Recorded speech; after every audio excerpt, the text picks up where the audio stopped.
From the Lower Colorado River Authority, this is Wavelength. Welcome to our first edition of Wavelength. That was October 1985. Then manager of corporate communications Ralph Thompson opened the very first Wavelength.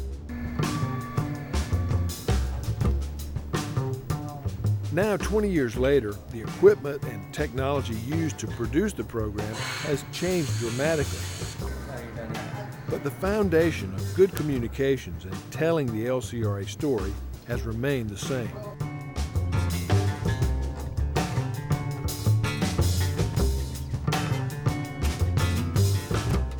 I'm Elof Soderberg, your general manager. Wavelength started under general manager Elof Soderberg and continued with David Freeman, Mark Rose, and now Joe Beal.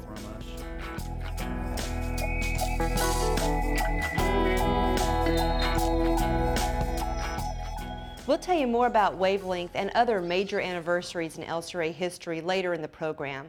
Right now, we're going to take a look at how LCRA mobilized and responded to the approach of Hurricane Rita. Fred, she is still a very strong Category 4, winds at 140 miles an hour, and it doesn't look like she will lose much more strength.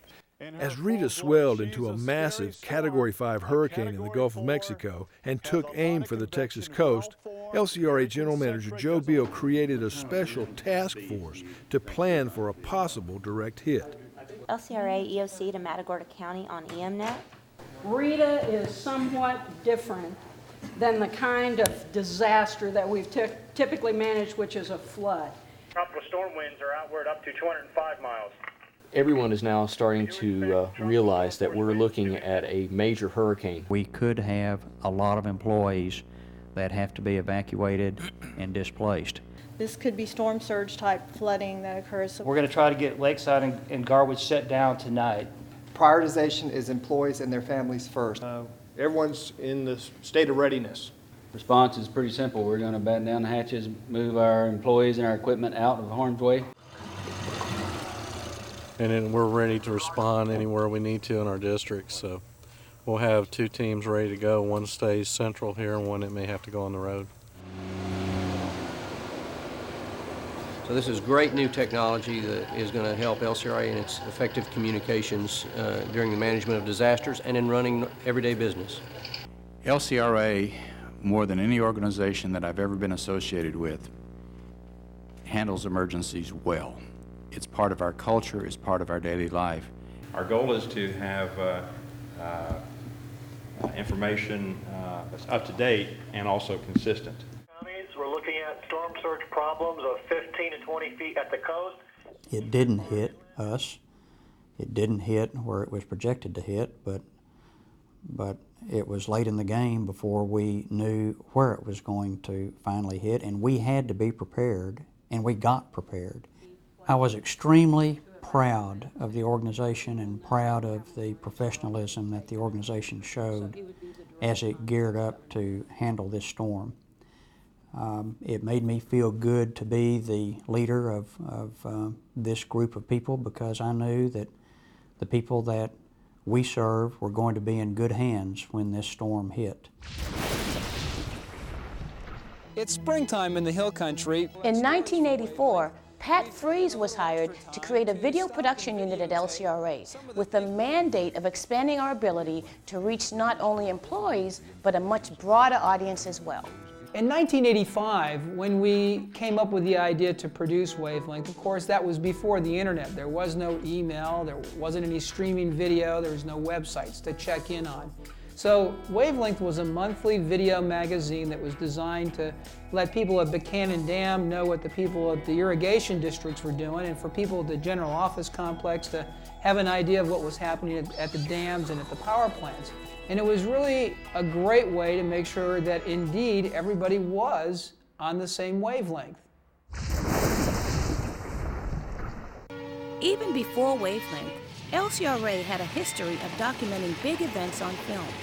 Engineer Art Anderson directed this program in 1964, showing the generator for Unit 1 at the Sim Gideon Power Plant being brought into Bastrop by rail, then hauled by truck to the plant site.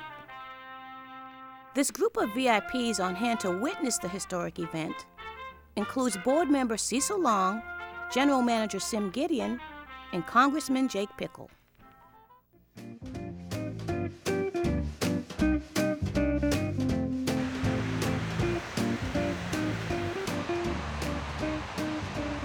In September, employees, retirees, board members, and local officials joined together to celebrate 40 years of service by the Sim Gideon Power Plant.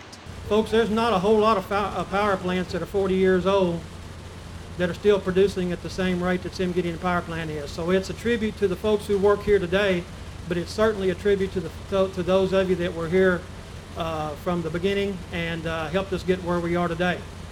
R.L. Johnston was an operator at the plant from 1964 to 1987. He says he still enjoys visiting the plant on a regular basis. Sim Gideon's 3 gas-fired generating units are capable of producing 620 megawatts of electricity, enough to supply the peak demand for about 140,000 homes. Even when Sim Gideon went online, I had to... For LCRA board member Bob Long, the Sim Gideon plant and LCRA are a family affair. His father, Cecil Long, served on the LCRA board for 27 years. Because LCRA was so important to Bastrop, it was important to my dad. And he enjoyed working with LCRA and the people of LCRA, the employees of LCRA. And I think he was instrumental in bringing this first gas-fired plant here to Bastrop, and he was very proud of that. And he'd be proud today to see that it's still generating electricity with consistency.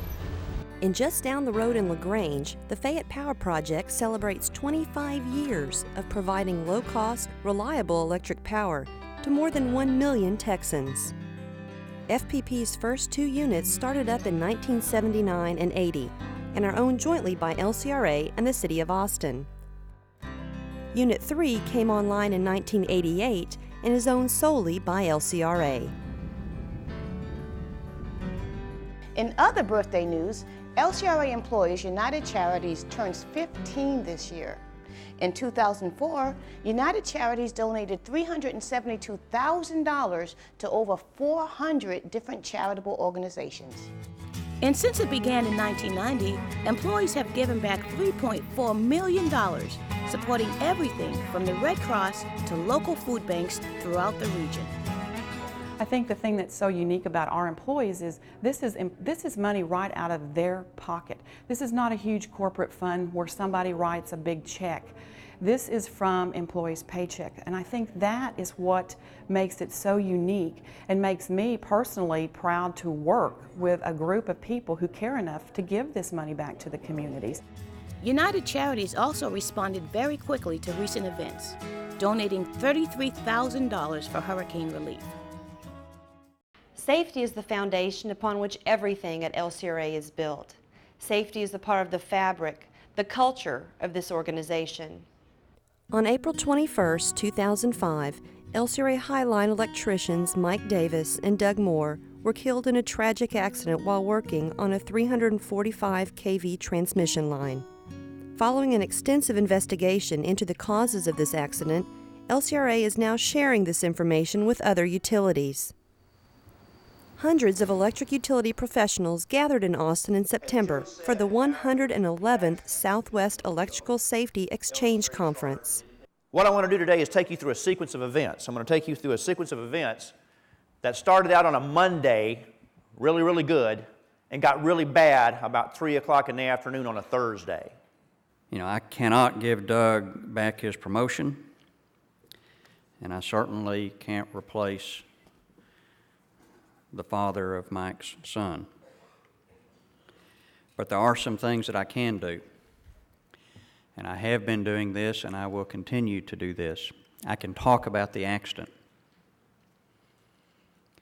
I can make sure that people learn from this accident, and hopefully, with the results of this accident and with now our knowledge of how this accident occurred, hopefully there can be some lives saved in the future. before you leave, if these have not been passed out to you. This special edition of LCRA News, which is dedicated entirely to safety issues, including the fatal accident, was also shared with conference attendees. Spend some time with it and read it. The information that they've put together, what they've been sharing, not just within their organization, but with all the organizations and businesses they associate with, as well as sharing with our group. So as we go back to our respective companies across states in the Southwest, we have an ability to go back and remind our people, this is what can happen if you don't watch what you're doing, if you don't follow those basic safe work practices. Very important information. LCRA employees give back to our communities in many ways. Corporate services employees recently found some creative ways to help others while building their own sense of team.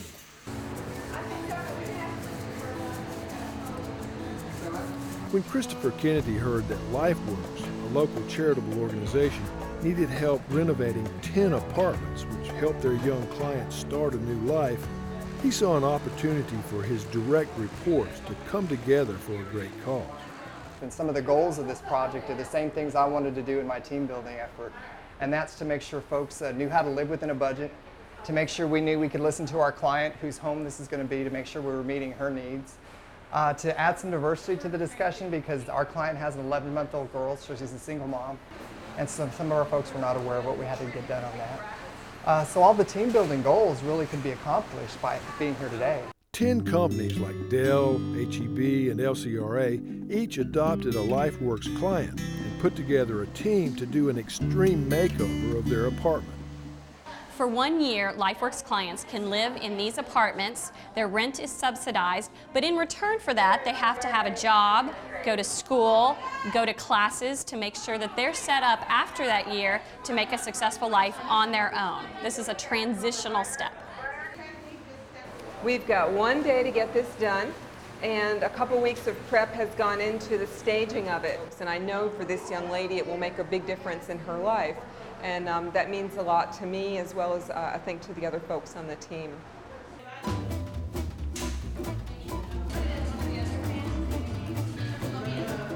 Each team had $1,250 from Netspend and Lowe's to buy supplies and furniture. But this group wanted to do more, so they held their own fundraiser. 100-degree heat at the GOC helped them scoop up over $500 in additional cash at this ice cream social. My goodness, you like it.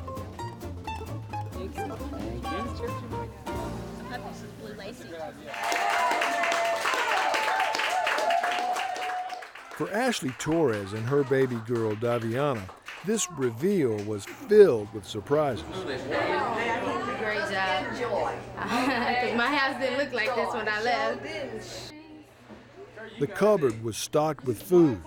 Gift cards graced the table, and Dell provided computers and TVs for each client. I'm a single mother. I go to school, I work hard, and I got rewarded for it. Look at the show.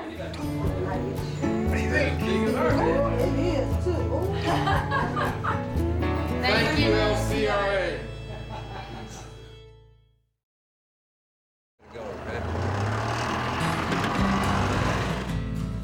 Welcome to Down Home Ranch near Elgin. We're basically a small little working farm and ranch where a few people with disabilities live and work beside a few people that aren't disabled. We work together. 50 employees from LCRA Facility Services Group volunteered their time, energy, and equipment recently to help out the ranch. At every quarterly meeting, we try to figure out ways to either give back to the community or build relationships within our community. Also, strengthen relationships within our department. And so this was one of our efforts that we found through the Volunteer Services Group at LCRA. This group helped trim 12,000 poinsettias, which represent a major source of income for the ranch during the holiday season.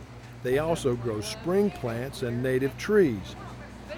These greenhouses provide employment opportunities and training for residents with special needs.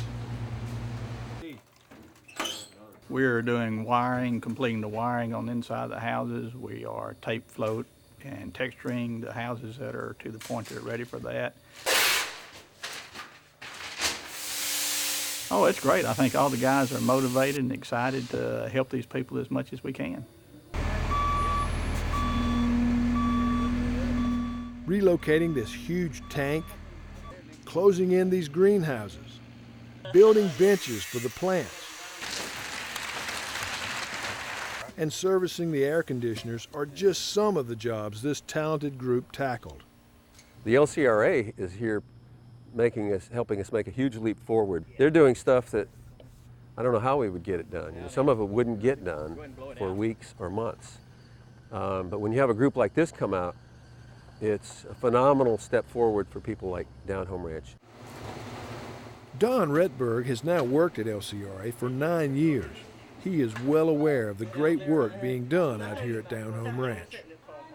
To have many employees who I work for come out here, be part of a great organization, and to work at Down Home Ranch, it is a blessed place to be.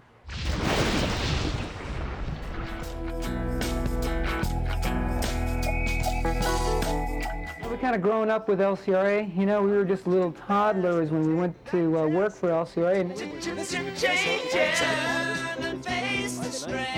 Hello and welcome to another edition of Wavelength. Welcome to another edition of Wavelength. Across the street. State's leading producer. The directors took time. Brand new division called Picked up everything from and reinforces the idea was to have how active our employees are in their communities. Now look at us. Didn't have quite so much gray hair.